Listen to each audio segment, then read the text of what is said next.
যা গরম পড়েছে, এত কষ্ট করে এই রোদ্রে এই ঢেঁকি শাকগুলো তুললাম, তো তাজা তাজা শাক দেখে প্রিয়া খুব খুশি হবে।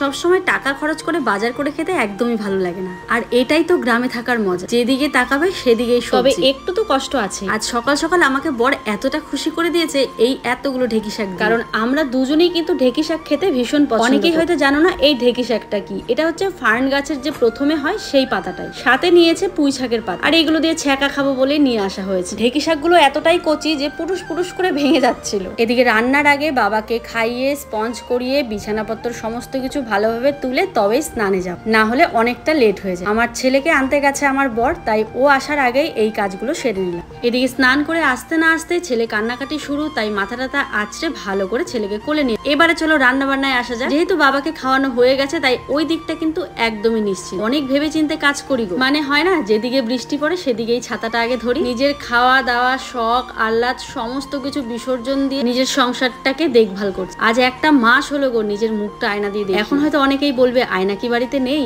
আছে, তবে দেখার সময় নেই। কারণ ঠিক এই সময়টা আমার মতো সিচুয়েশনে যে কাটিয়েছে সেই বুঝবে।